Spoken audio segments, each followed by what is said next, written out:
Muy buenas tardes a todo el pueblo de Puerto Rico, una vez más con ustedes en su programa Política Social por Noti 1630, primeros con la noticia.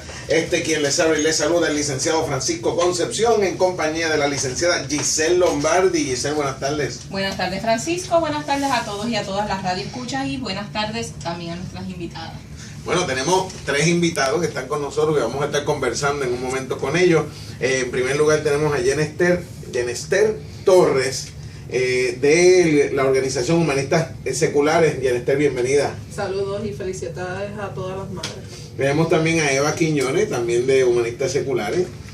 Buenas tardes y felicidades a todas las madres, madrastras, primas, tías y que actúan como madres. Y todos los demás. Muy bien. Todo el mundo. Y tenemos a Pablo Collazo, que está por aquí siempre documentando. Esa es una función importante, ¿verdad? Así que le damos la bienvenida. Y han estado anteriormente con nosotros, vamos a estar conversando ya mismo con ellos sobre una actividad bien importante que hay este domingo.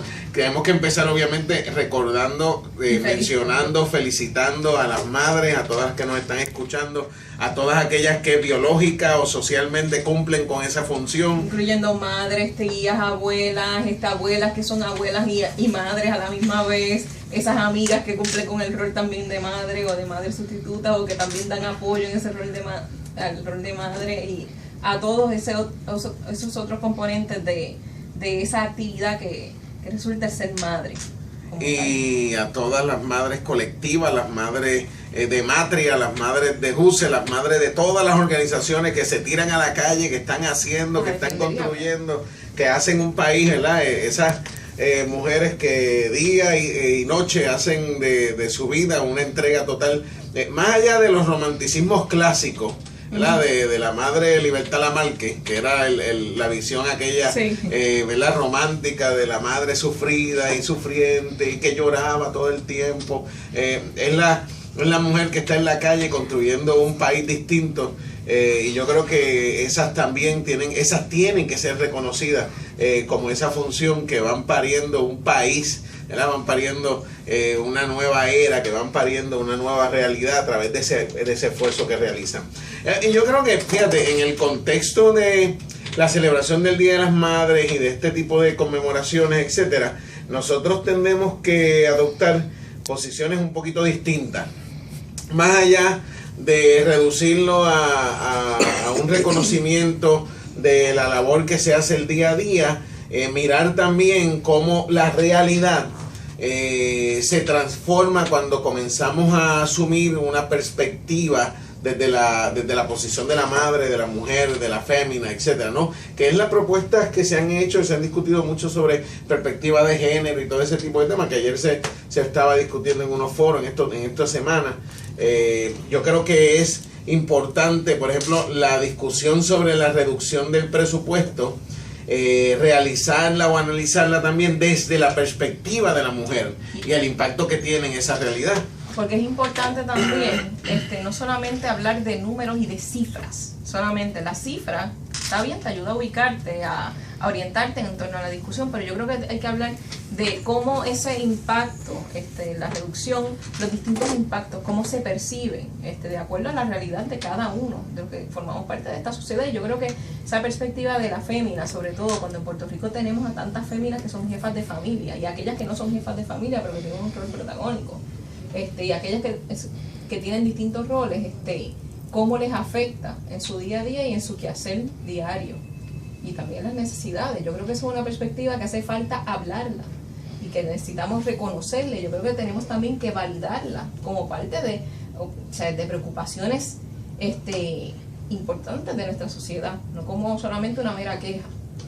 ¿No? Y a mí me da la impresión de que desde esa perspectiva se podría entonces discutir todo este tema de los recortes en el gobierno, de los recortes en el presupuesto, del impacto de la reducción presupuestaria, ¿verdad? ¿Qué cosas podemos, qué cosas no podemos, qué impacto tienen unas reducciones en unas áreas o en unos ámbitos y qué impacto tienen otras reducciones? Sobre todo si hablamos desde la perspectiva de la mujer, de la ama de casa, de la madre, de la que está en la calle trabajando pero que también está a cargo de un hogar, de la que es madre soltera, de la que es madre en colectivo, de la que está encargada de una educación, de un proceso educativo, pero también de un proceso proceso de transformación, ¿verdad? Cómo estos cambios afectan directamente a ese sector y si se ha tomado en consideración, que esa es otra de las preguntas que yo creo que sería importante, si se ha tomado en consideración esa perspectiva cuando se elaboran todas las propuestas, ¿verdad?, que se están manejando constantemente, cuando se discute en lo que se va a recortar, pero también cuando se discute cuáles son las alternativas a los recortes, ahora sale una noticia sobre una coalición de la sociedad civil, y lo voy a decir entre comillas, la sociedad civil, donde se proponen unas alternativas, y entonces uno las lee y uno se tiene que preguntar, muy bien, estas alternativas han tomado en consideración también esa otra perspectiva, la perspectiva de la mujer, la perspectiva de las madres, la perspectiva femenina, la perspectiva, un acercamiento distinto al problema que se está tratando. La mayoría de las personas que reseñan, los líderes que reseñan, son hombres como tal, son hombres de voces masculinas. Yo creo que hace falta explorar el efecto de los recortes, bueno, salvo una de las contribuyentes que sería la doctora Marta Quiñones como tal, pero como tal hace falta también explorar otros ámbitos. Los recortes también están dirigidos a recortar fondos a las entidades sin fines de lucro que también proveen una serie de servicios y que ayudan a asuntos que a veces escapan la discusión, asuntos que también afectan lo que es el tejido social aquí en Puerto Rico. Son funciones que muchas veces las agencias no las dan o las dan de forma incompleta, o si no, no las dan desde la perspectiva en que las proveen estas organizaciones. Yo creo que hace falta explorar los efectos no solamente de recortarlas en el presupuesto, sino el efecto en esas personas que reciben el servicio o las personas potenciales que recibirían el servicio. Como tal, que ahora que a lo mejor van a tener, no van a contar con el servicio, o los servicios se van a ver reducidos. Bueno, y que eso lo vamos a mirar en la segunda parte del programa, luego de las 3:30, con más detenimiento, cuáles son esos recortes, cuáles son las propuestas, cuáles son las discusiones, y también escuchar, ¿verdad?, que ustedes piensan acerca de ese tema que yo creo que es importantísimo y en el que usualmente nos dejamos llevar más por los eslogans, por las frases hechas, por las ideologías construidas, ¿verdad? Y sin embargo no hay un análisis más profundo. La primera vez que yo tuve una discusión profunda sobre el asunto del IVA fue después de que derrotaron el plan del IVA en un salón de clase, ¿verdad?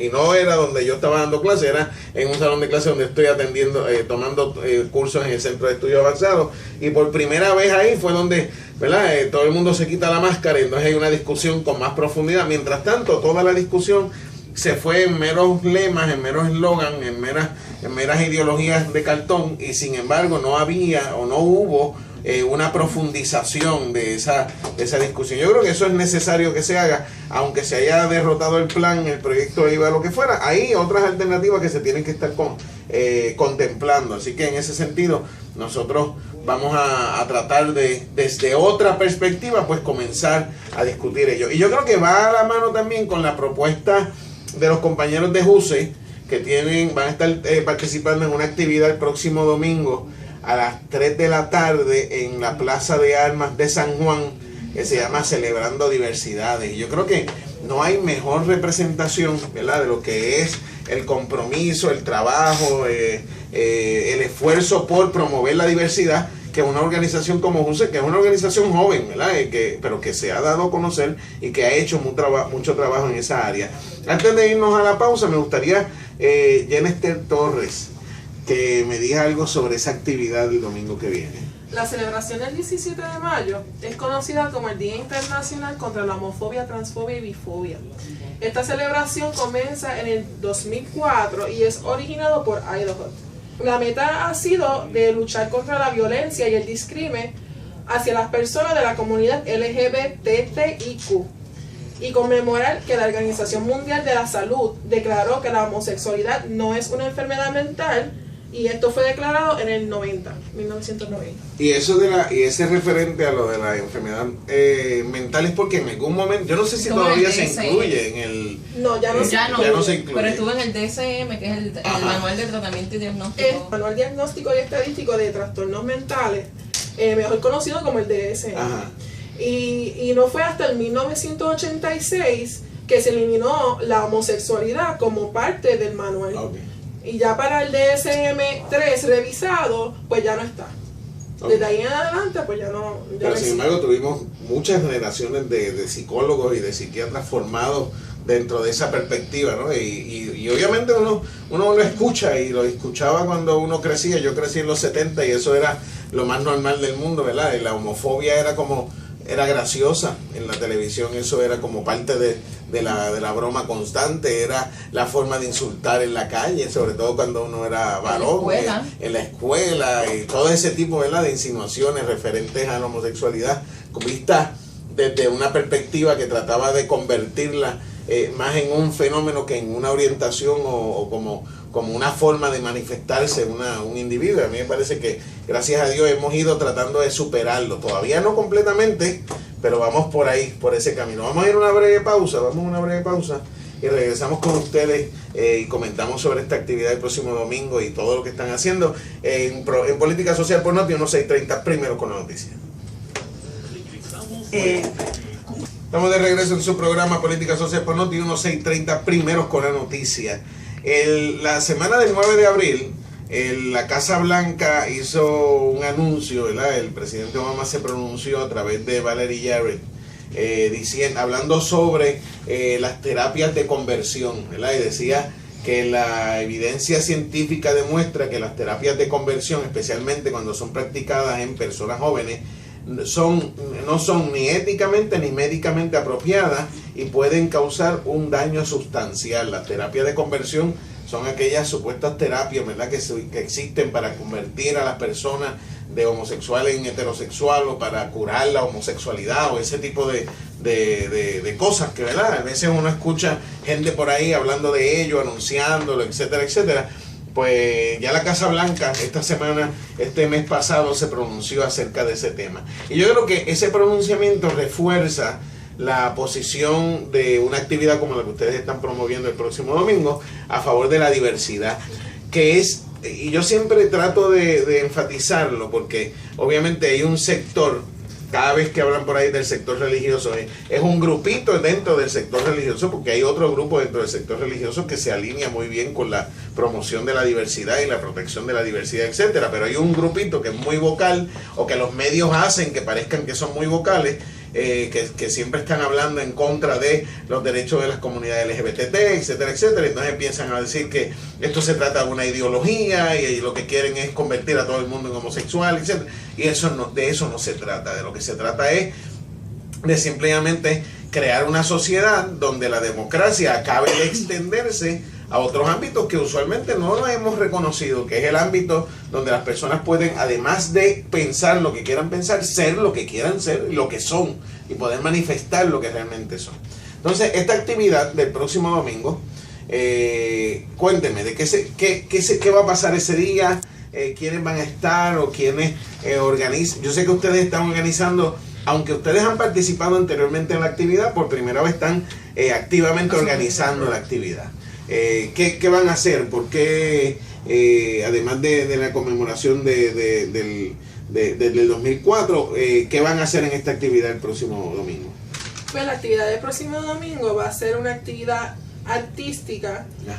A diferencia de los años pasados, el Comité contra la Homofobia y Discrimen ha sido la organización desde el 2009 en crear marchas, ¿verdad?, que promuevan el mensaje de ILHOD. Nosotros queríamos integrar canto, baile, poesía y transformismo en una actividad en donde todos podemos compartir. Queríamos juntar personas de diferentes sexualidades, identidades de género y de diferencias filosóficas, para que podamos entre todos compartir y hacer valer el mensaje de igualdad de derechos para todas las personas. ¿Por qué? Es una pregunta que yo sé que mucha gente que nos está escuchando se hará. ¿Por qué JUSE está activamente participando en una actividad sobre diversidad? ¿Verdad? JUSE es una organización que tradicionalmente se ha destacado por una lucha muy importante, muy significativa en favor de la separación de iglesia y Estado y la protección, ¿verdad?, de la libertad religiosa de los distintos sectores, y sin embargo lo vemos ahora participando activamente en una actividad de diversidad que yo sé también que han sido constantemente solidarios, ¿verdad?, con las comunidades LGBT y toda la promoción de la diversidad, la perspectiva de género, etcétera. Y sin embargo, ¿por qué lo están haciendo? ¿Por qué trabajan en esa área?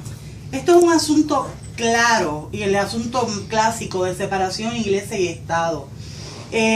Nosotros tenemos que, UCE, Humanistas Seculares, tiene que asumir una posición a favor de los derechos de las comunidades de sexualidades diversas, por la sencilla razón de que la Biblia específicamente se expresa y ordena un castigo para las personas que sean homosexuales o que sean agarradas en actos homosexuales. Como la Biblia es tan clara y lo repite tantas veces, no solamente en el Viejo, sino en el Nuevo Testamento, pues esto es un asunto que muchos religiosos han utilizado como estandarte para imponer unos criterios que no necesariamente son unos criterios avalados por las mejores normas del humanismo.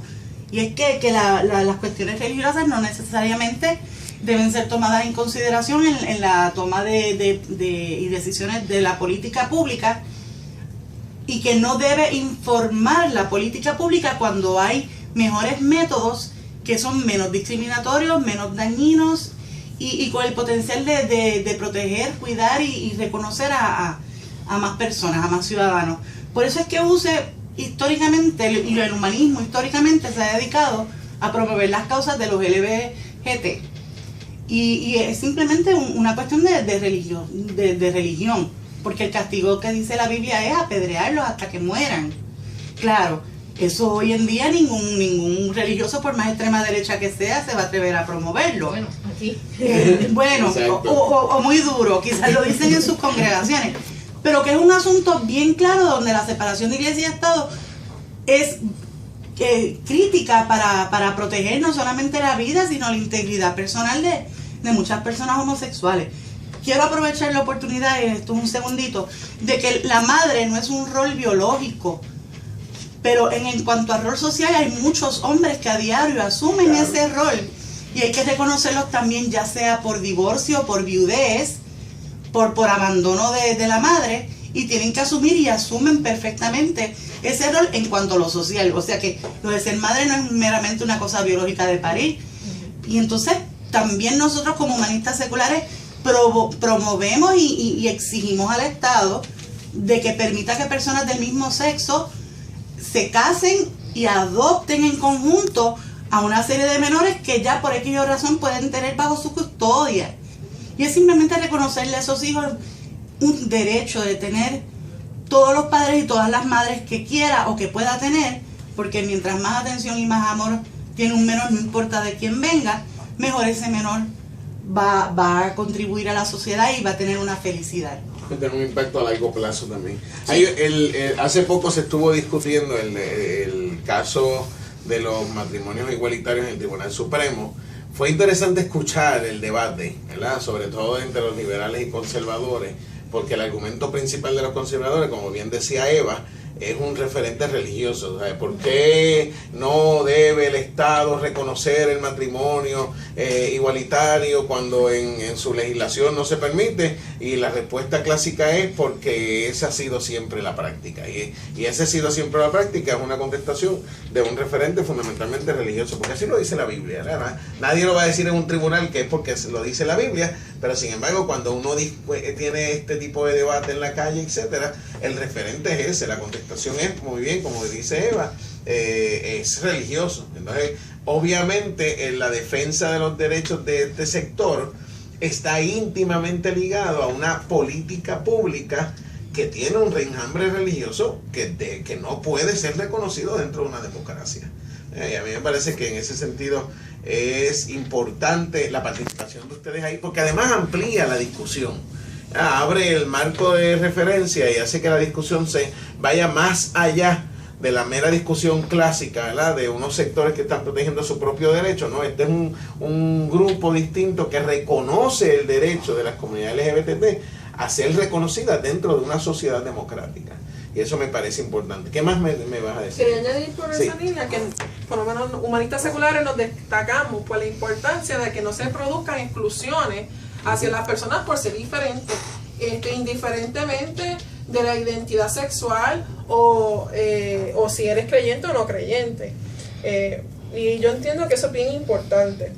Quería añadir de la actividad, si me permiten, ¿Seguro? tengo el nombre de las personas que van a estar participando. Van a estar de artistas Doris Muñoz y Eddie Ramos como grupo musical de parte una participación artística de humanistas seculares para ese día. Yolanda Arroyo, Zulma Oliveras en poesía, Unicatnis, si lo dije correcto, de grupo de baile, Dúo Cali, January Fuentes, Valeria Cid, Nore Feliciano, Draga Yaza Monique, Luis Guillermo y Ana Cristina. También quería mencionar que la coalición de Orgullo Arcoíris añadió la actividad del 17 de mayo de este año en la ruta del mes de orgullo hacia las paradas. Que también quería aprovechar y enviar un saludo a Ángel Crespo y a Brian de la Fuente. Ángel Crespo pues es contribuyente y también Brian de la Fuente es portavoz del Comité contra la Homofobia y Discrimen, y entre los tres pues hemos organizado la actividad. Excelente, va a ser tremenda actividad entonces el domingo a las 3 de la tarde en la Plaza de Armas del Viejo San Juan. ¿Y María Nogales no va a cantar? Podemos convencerla, tenemos una semana todavía. Si canta la graban y la ponemos en vivo. Muy bien. No, si canta lo graban, lo ponemos en vivo, grabamos un CD, lo vendemos y nos hacemos millonarios y podemos ayudar más a la separación de iglesia y Estado. Yo creo que ustedes hacen un trabajo extraordinario, me encanta que siempre vengan, que cuenten con el programa para promover las actividades, etcétera. Con nosotros tienen, ¿verdad?, el apoyo completo. A mí me parece que es importante las causas que están abrazando. Me parece que la causa de la diversidad es importantísima en una sociedad que quiera ser realmente democrática. La separación de iglesia y Estado es fundamental para que nosotros podamos promover una sociedad libre. Así que le doy las gracias a Jenester Torres, que se me hacía imposible pronunciar el nombre al principio, ¿verdad?, porque tiene una caligrafía distinta. Jenester Torres, Eva Quiñones y Pablo Collazo, que siempre está por ahí documentando. Gracias por estar con nosotros. Y luego pues vendrán, nos hablarán sobre cómo quedó la actividad este próximo domingo a las 3 de la tarde, domingo 17 de mayo a las 3 de la tarde, en la Plaza de Armas de San Juan, celebrando diversidades. Promovemos esa diversidad. Vamos a una breve pausa y regresamos con ustedes en Política Social por Noti 1630, primero con la noticia. Muy bien.